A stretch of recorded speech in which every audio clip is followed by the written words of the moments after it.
The greatest approach to win over a group of potential friends or resolve a tense moment among co-workers?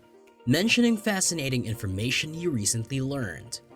Random facts can make someone grin and establish a more lasting connection, even though it may seem like an archaic technique to change the subject and make a few people chuckle. After all, if you strike up a conversation with a new peer, you might remember them. But if someone tells you fascinating information about sloths, you'll undoubtedly remember the exchange. Hello and welcome to the channel once again. In this video, we will be talking about 7 uncommon facts about common things that you probably won't have heard of. If you are new here, make sure to subscribe to the channel and hit the bell icon for such amazing content. Without further ado, let's start the video. Number 7.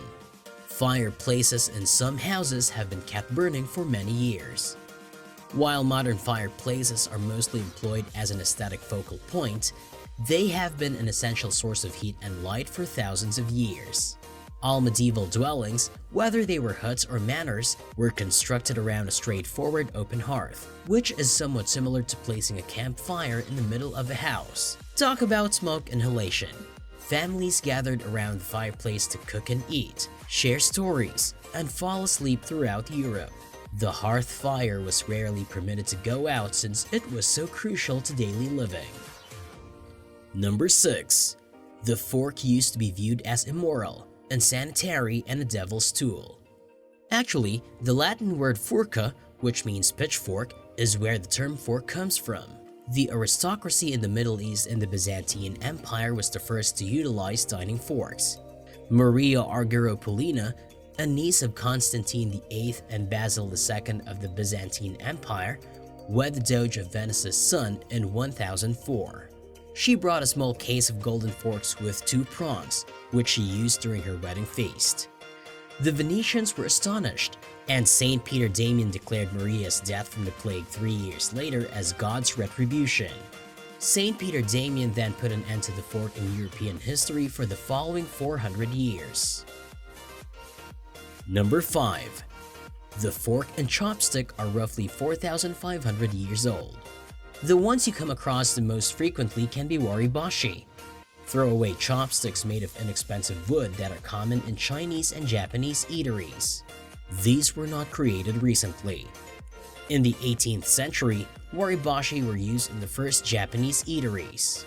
You did not share chopsticks, even if they had been cleaned, because according to Shinto, objects that have been in someone else's mouth might acquire traits of that person. Number 4.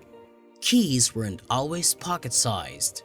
The feeling of security and refuge you get when you click the lock to your home's door and leave is the greatest luxury. The Bible makes reference to the fact that the ones that unlock the hefty marble and bronze doors used by the Greeks and Egyptians might be 3 feet long and so heavy that they were typically carried draped over the shoulder. Quote, "And the key of the house of David will lay upon his shoulder," end quote, the prophet Isaiah said. Number 3. Romans of antiquity were unexpectedly sparse in their sleeping quarters, considering how lavish they were for the rest of their life. The underprivileged slept on a straw mattress resting on a basic wooden frame. If your wallet permitted, the frame was made of metal or even silver, and the mattress filled with down or wool was placed on top. The cubiculum, from which we derive the word cubicle, was a small room with tiny windows that allowed in little light, where the bed, and only the bed, had its own residence. Number 2. Plates were once made out of bread. The medieval trencher will appeal to anyone who has ever slurped clam chowder from a bread bowl. These plates were made from enormous round loaves of whole wheat bread that were matured for 4 days before being sliced into 2 3-inch rounds and were used all throughout Europe and the UK. The trencher was usually consumed by party-goers. Any that were still intact were either given to the homeless or tossed to the dogs. Number 1. In the past, only peasants would eat at an empty table. The casual manner in which we treat tablecloths would horrify medieval diners. Excellent linen was a symbol of good breeding for knights and their ladies. A white tablecloth with pleats would be placed over the table if you could afford it, and possibly even if you couldn't. It was believed that colored clothing affected one's appetite. Rural areas were an exception to the white-only rule. There, the top cloth might be woven with vibrant stripes, plaids, or checks. To shelter diners from drafts and prevent the animals from stepping on their feet, the tablecloth only hung to the floor on the side of the table where the diners were seated. And that's the end of the video, guys. Which of these uncommon facts really amazed you? Do let us know in the comments section. And if you like our work, don't forget to like the video and subscribe to the channel. Thanks for watching!